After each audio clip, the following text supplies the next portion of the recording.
We will not stop until it's clean. Opisyal nang umupo bilang comeback mayor ng Maynila si Isko Moreno Dumagoso. Ang first item sa kanyang agenda, paglilinis ng lungsod. Ayon kay Mayor Isko, magdedeklara siya ng isang state of health emergency bukas na bukas din dahil sa umano'y malalang problema sa mga nagkalat na basura. Ang kanyang itinuturong salarin, ang kapabayaan umano ng nakaraang administrasyon. Matatandaang noong Enero, pumutok ang balita na mayroong daan-daang milyong pisong utang ang pamahalaan ng Maynila sa Leonel Waste Management, ang kumpanyang responsable sa pagkuha ng mga basura sa lungsod mula pa noong 1993. Natapos ang kontrata nito noong December 2024 nang hindi umano nababayaran ang utang ng Maynila. Ngayong araw, ibinunyag ni Mayor Isko na ang dalawang waste management companies na ipinalit ni Lacuna sa Leonel sumulat na rin sa kanya, humihingi ng tulong dahil hindi rin daw sila binayaran ng nakaraang administrasyon.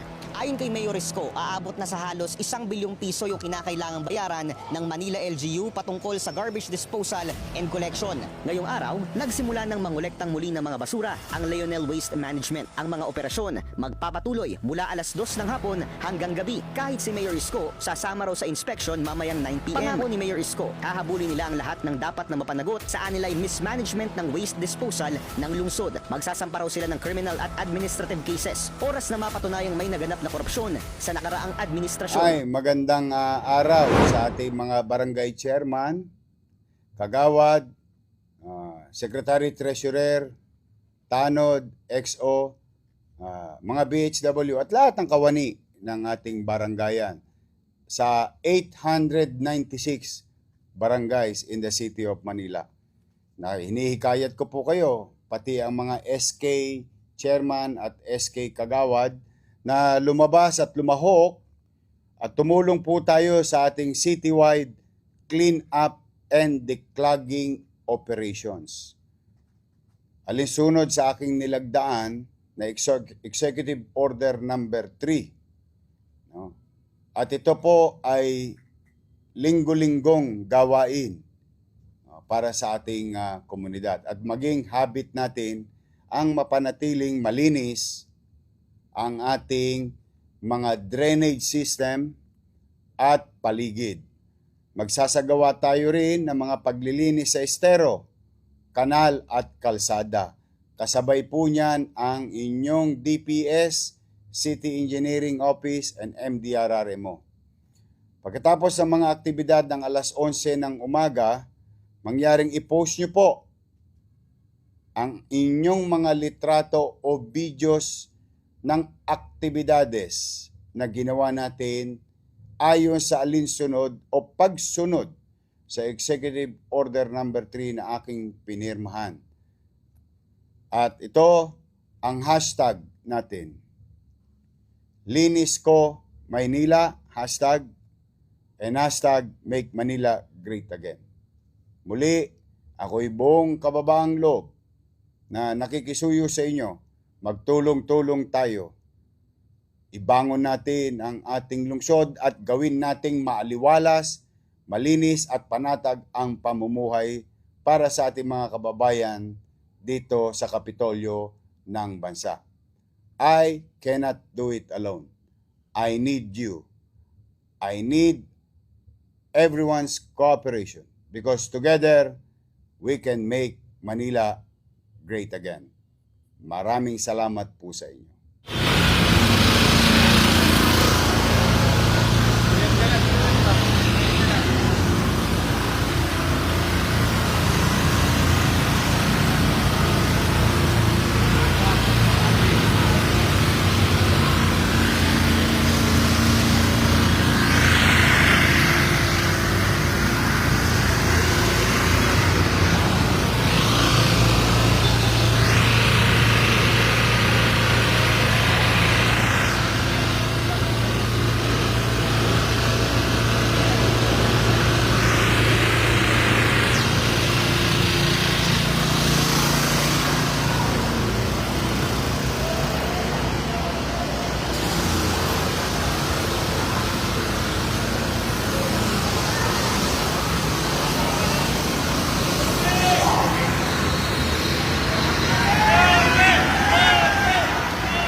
yan eh. Kaya turo na kayo ilaw. Wala yung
Naamoy nyo yung panghi?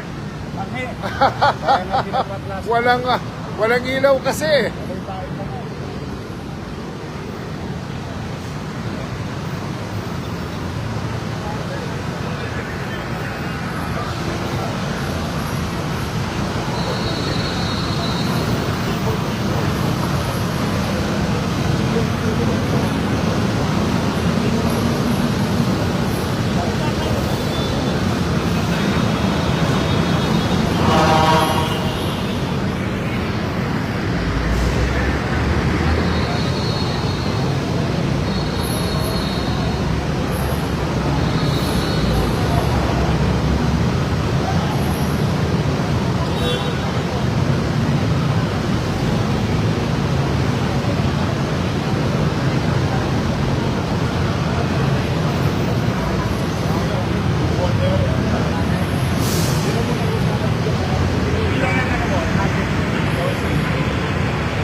Panghi, no? Boka.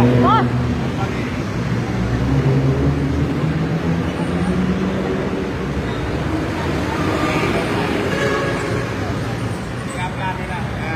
Last week pa nakagawa na tayo ng electrical plant. Ito lang, pera na lang muna. Pero may awaan ko. Kasi kawawa yung mga biker.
Boss,